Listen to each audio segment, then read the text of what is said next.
On WNYC. Now we'll talk about a bill in the New York City Council that would regulate last-mile delivery companies, those subcontractors that Amazon and other retail companies use to get packages to your door. Supporters of the proposed legislation say workers employed by these subcontractors are being pushed into dangerous conditions by unrealistic quotas and that the streets are getting less safe as a result. They also say that Amazon has structured things specifically so it doesn't have to answer for any of it. It's called the Delivery Protection Act, and it would require those operators to be licensed by the city, meet basic safety and labor standards, and hold parent companies responsible when things go wrong rather than letting them hide behind the subcontracting arrangement. Besides the city council member, the Teamsters Union, which represents Amazon employees, is very behind this bill. Council member Tiffany Caban of Queens, District 22, that's Astoria, Jackson Heights, East Elmhurst, Woodside, Rikers Island, is the lead sponsor, and we'll talk to her about what she's proposing. We'll also spend a few minutes talking about some other issues in local politics, including some thoughts from her about Mayor Zohran Mamdani's first 100 days in office. Councilmember, welcome back to WNYC. Thanks for having me. Always great. And listeners, we want to hear from you. Help us report the core story here. If you drive for a last-mile delivery subcontractor, we especially want your voice in this conversation. What are conditions actually like for you in that job? Do you have quotas? Do you feel protected? What changes would you like to see to the system that you work inside of? 212-433 WNYC, or anyone else may call, anyone from the, Amazon corporate hierarchy, Mr. Bezos, you can call in, or anybody else. 212-433 WNYC, 433-9692, call or text. So, council member, let's start with the basic problem you're trying to solve. When you order something from Amazon or sometimes other companies, who actually delivers it? Yeah. So you mentioned Amazon, but the industry is basically controlled by three big companies. 90% is Amazon, UPS, FedEx. 10% are some smaller companies. But, using that Amazon example, you might have a driver that's wearing an Amazon vest, driving an Amazon van, delivering an Amazon package, who ultimately does not technically work for Amazon, despite the fact that they're setting the routes, the quotas, and really dictating the behavior on the job. And so when things go wrong because of that behavior that's being set down through Amazon policy and orders, then they say, well, you can't hold us accountable. So what we're seeing, or what we're trying to solve for, is first and foremost a public safety issue. This is an industry that is growing exponentially, and it's virtually unregulated. We're seeing 3 million packages being delivered every single day just in New York City. We're anticipating 1 billion this year. And what that's come along with is a 137% increase in truck-related crashes near last mile facilities. And it's also coming along with an employee injury rate that's 3 times the national average for private employers. So it is an unsafe, exploitative industry. And in order to make it safer for everybody, for people who are navigating our streets, for people who are the workers delivering the package, we have to get to the root. And right now we can't, because of the sort of like the subcontracting model, where they put all the liability on these small DSPs and leave them holding the bag, and they can just cut them off whenever they see fit. I sometimes see unmarked cars, just what look like plain, individually owned cars, not labeled Amazon or any other company, park on the block where my building and other buildings are, and somebody comes out of the car and is delivering some packages to the lobbies. Is that sometimes an Amazon deliverer or a deliverer for other companies that, they have famous names, but the cars aren't marked? Yeah, so are you talking about cars or vans? Because if you're seeing sort of personal looking vehicles, that is the Amazon Flex model. And so that operates, and it's much, much smaller than the subset of workers that we're talking about. And that Uh-huh. operates more like a gig model. And so it does not fall under this bill. I see. But these subcontractors that Amazon calls delivery service partners, Hmm. that's what allows Amazon to say, not our problem when something goes wrong. Is that basically the issue? Yes. So I'm going to lay it out for you, right? And it's the key to this, exploitative industry. The vast majority of Amazon packages, for example, using this easy example, are the delivery service providers. So these facilities, they churn through working class New Yorkers, injuring them, pushing them beyond what any workers should face, just to enrich people like Jeff Bezos, who, if you want to call, my guy, just give us a call. We'd love to talk to you.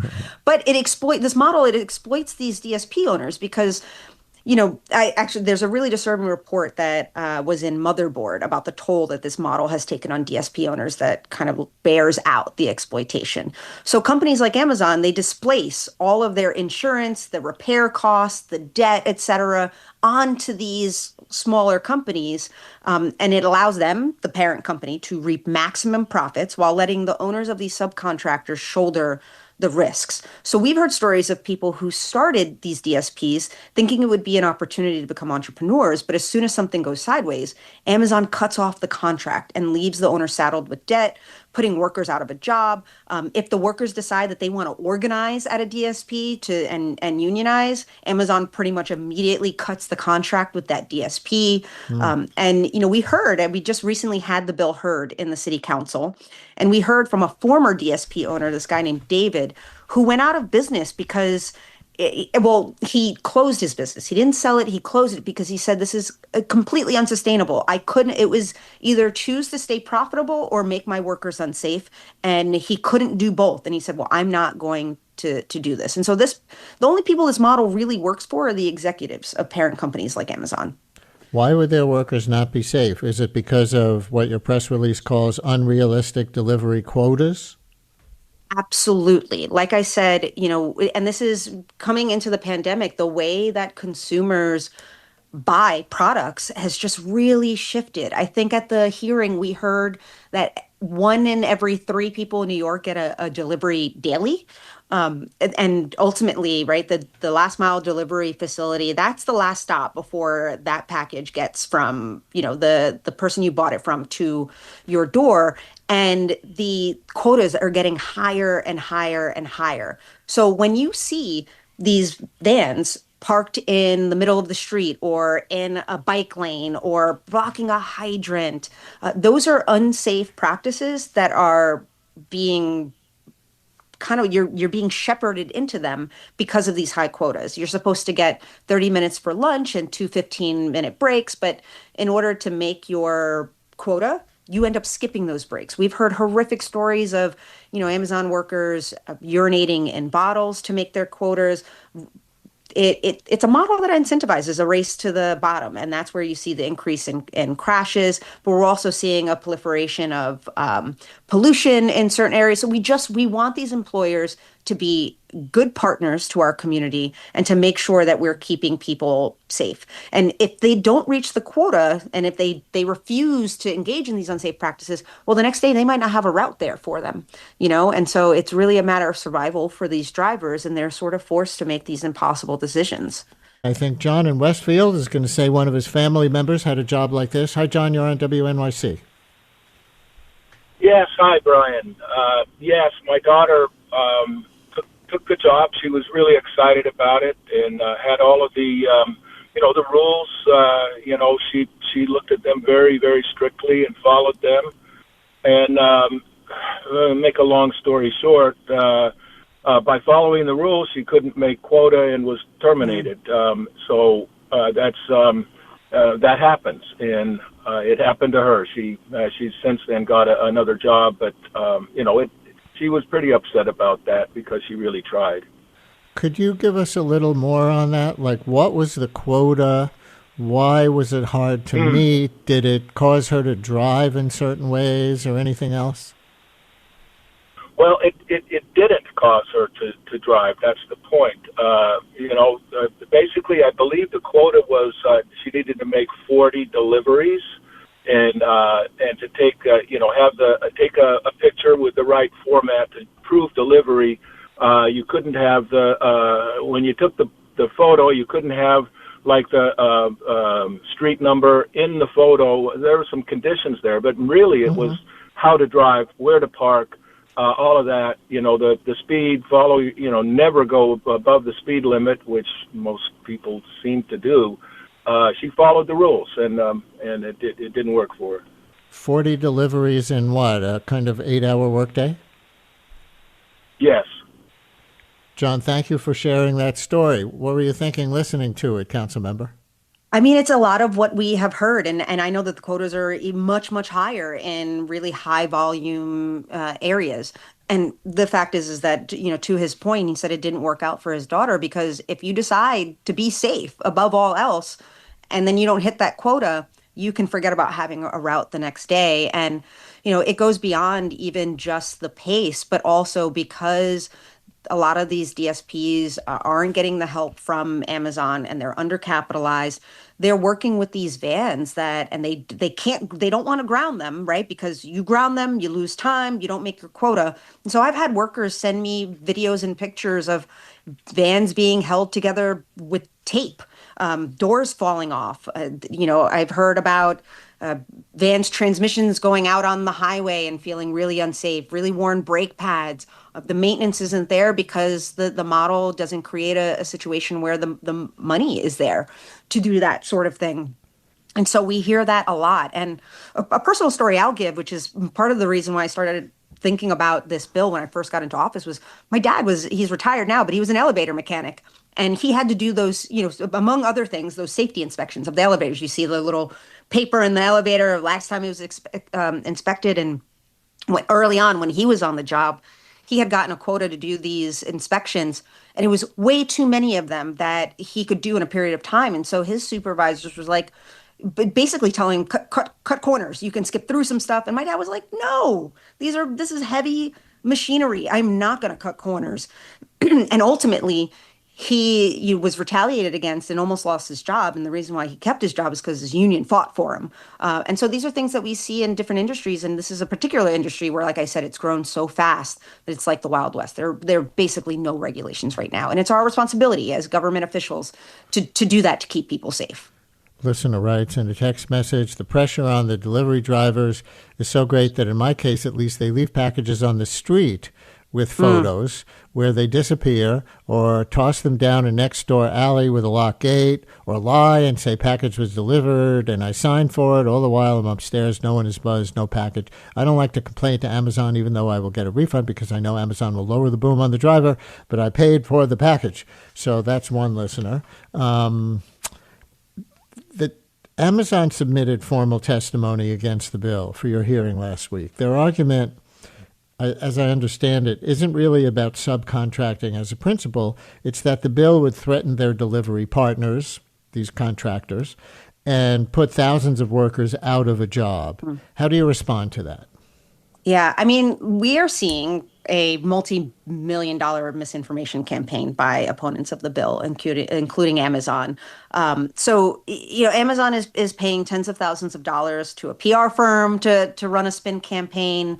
They are part of a main opposition group coalition that they're backing that is running TV ads with misinformation. And also they got into the sweepstakes business recently. They said they put out this email and this ad to delivery drivers saying, hey, you have a chance to win $1,000 cash from us if you just send us a video telling us how much you love your job. And the best 100 will get that $1,000, and the best 10 will get a $5,000 all expense paid vacation. Those are the kinds of things we're seeing. And oftentimes we will see from these multi-million-dollar companies that oppose regulation because regulations cut into their billion and billion-dollar profits at the expense of worker safety, at the expense of consumer safety. And they'll say things like, well, it threatens the model, it'll drive jobs out of New York City. And we've seen that debunked time and time again. I'm going to give you two quick examples. One was when we passed a few years ago, before I was right before I got into the council, a bill that protected fast food workers, that gave them just cause protections. The employer had to have a valid reason for firing them and giving them notice. And the fast food industry was up in arms, and they said, "You pass this bill, we're all going to leave New York City. There won't be fast food restaurants." And a year after the bill was implemented, we actually saw growth in the fast food industry, right? The sky didn't fall. And we've seen this from Amazon before, right? They have said, coming in when they tried to do Amazon HQ2 and wanted city subsidies, that they would leave, they'd take their jobs with them. And that didn't happen. They're still here. And Amazon is operating in this system where they don't care about the DSP owners, right? The case in point is the DSP owners who are left saddled with debt and are forced to choose between staying afloat and safety measures in the city. And this model, where again, we're getting $3 million, 3 million packages a day in New York City, 1 billion this year, it hinges on the last mile facility, the deliverer, being close to the consumer. So they're not going anywhere. They're going to be here. And this is about, again, first and foremost, ensuring safety as that happens. Here's another former delivery driver calling in, Lyndon in Brooklyn. You're on WNYC. Hello, Lyndon. Yeah. Hello. Good morning to you all and your guests there. It's so true what she's saying, but one thing I think two things she missed is the number of packages that she said we deliver in New York City. You need to chunk that number up some more. It's more than that. I was a driver and I used to do at least 160 stops in 8 hours. And the 160 stop considers sometimes 460 package. Whoa. And I probably was the least lowest of all.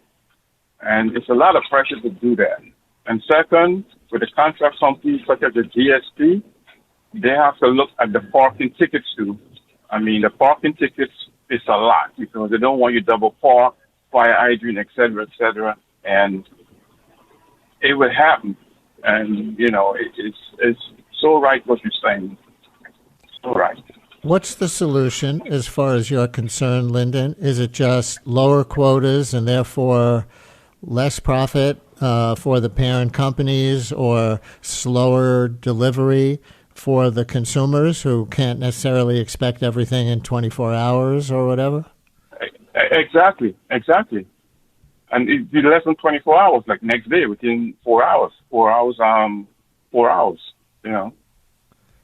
And the ones that do the non-cars, that drive the cars that, like the private cars, the ones, what you just call them just now, they do a lot of package too. Yeah. They do a lot of stuff too. At least, I would say, 80 to 90. That's probably equal to about 70 stops in a private vehicle. Thank you very much, Lyndon, for helping us report this story. Call us again. And Councilmember, Amazon, let me give you a little bit of Amazon's pushback, because they organized a coalition called New York Delivers and reportedly bussed some of their subcontractors to City Hall to testify against the bill at your hearing, meaning some of these drivers don't want this kind of regulation. Does it tell us anything about the relationship between Amazon and these supposedly independent businesses? Yeah, I mean, you said it yourself, the New York Delivers Coalition, it's backed by Amazon. And I actually, the morning of the hearing, because, a lot of the drivers didn't know who I was, and I was just coming by and saying hello before going to another rally, and said, "Hey, what are you doing here?" And some of those drivers were just like, "I got a text message or I got an email last night saying to come here and they'd pay me for a full shift." So you had some folks who didn't know why they were there. And then you did have other folks from DSPs who, for a couple of DSPs, who did know why they were there, and they were supportive of their bosses. They said, "Hey, listen, I'm somebody who's worked really hard to get a job. I've had a really hard time finding a job, and I've got a job now." And all of those things are true. But again, we're seeing a model that is entirely unsustainable, right? And in terms of the conditions, you talked to the last caller about this, like, what can we do to fix it? Well, a lot of this too is the subcontracting model, where people, I didn't even mention this before, and he mentioned it, incentivized or have to violate traffic laws to be able to make their quota to keep their job. And then they get the tickets. And guess what? The tickets are coming out of their pay. That's Amazon should be paying those tickets. I mean, first of all, Amazon should be making sure that they are contracting and putting out work in a way where it doesn't require that sort of thing to happen. But the same thing with the vans that are falling apart and are in bad condition. The folks who don't have hand trucks and are dragging big packages and tearing up their body, every day in and out on the job. Jeff Bezos is buying yachts for his yachts. He can afford to maintain these vehicles and still turn in tremendous profit. And so again, this is about making that connection to make sure workers are safe and consumers and people who are just navigating their neighborhood every day safe. And they're going to need drivers and delivery folks to do that job. And it is a growing industry, and we'll continue to see that. We've got 3 minutes left in the segment, and I want to use it to change the topic and just get your opinion generally of Mayor Mamdani in his first 100 days. People who know you, my guest is City Council member Tiffany Caban from Queens, know that you're from an overlapping district. That's right. From where Mamdani was in the assembly, and very progressive, and you ran for Queens DA on a kind of progressive prosecutor label. So specifically on policing. He was a field lead on that campaign. Oh, on your campaign? Yeah. I didn't know that. He was cutting his teeth in politics on a Tiffany Caban campaign. So how's he doing on public safety and criminal justice, in your opinion? I know some people aren't happy that he reappointed Commissioner Tisch, or is allowing her to keep the so-called strategic response group in place, which he said he wanted disbanded on the campaign trail. So on that set of issues, how's he doing according to you? Yeah, I mean, we're seeing progress, right? I think, something that we have to also recognize is that we have leaned into a policing and public safety apparatus that took decades to build, and moving away from that is going to take time. And I am the unabashed abolitionist in the legislature, right? I want to see a world where we're building out the continuum of care, the infrastructure that really tackles public health issues rather than criminalizing them. And so I know that people were critical of him bringing on or keeping Jessica Tisch. I think the continuity made sense. And I sort of think on that appointment, damned if you do, damned if you don't. And we're seeing things where I'd like to see certain changes, and we'll continue to push for them, and seeing some places of really good headway.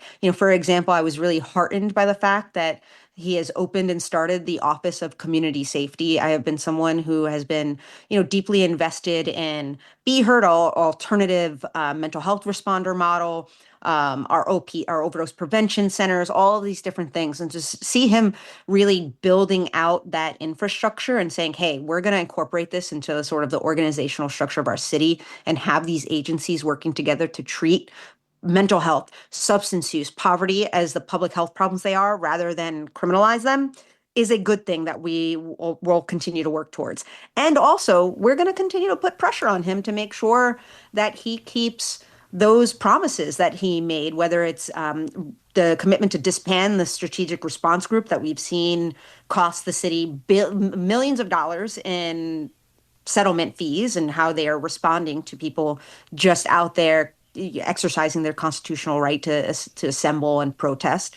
The same thing for the gang database. I want to see us do what we need to do on that front. It's a tightrope, rope to walk. And I'm also heartened by the appointment of Stanley Richards as the commissioner of the Department of Corrections. I don't wish that job on anybody. It is a really, really hard job. But if there's anybody that I think will go in there with integrity and who really understands the system and can reduce the harm, it's Stanley Richards. So I see areas that are great and areas where there's room for improvement. And so, listeners, now, if you didn't know before, Mayor Mamdani gets pressure from the right on criminal justice, and he gets pressure from the left on criminal justice. Last question. For you as a member of City Council, there's been a lot of coverage recently of the relationship between the mayor and Council Speaker Julie Menin. Some have framed it as a feud already. From your point of view, is that what you're seeing? It's budget season, and this is the mayor's first budget. Certainly not our first budget, but it's a tense time, right? The stakes are high. We have a gap that we need to fill, and this is part of the process. We're getting ready to sort of prep for the executive budget hearings. A lot depends on the state budget, so I think pressure is really, really high. There's going to be areas where there is sort of consensus. There's a shared commitment around universal 2K and 3K and strengthening that, and then there's going to be pushback against certain issues. And so I think it's pretty normal. City Council Member Tiffany Caban, we always appreciate when you come on with us. Thanks for today. Absolutely. Thanks so much.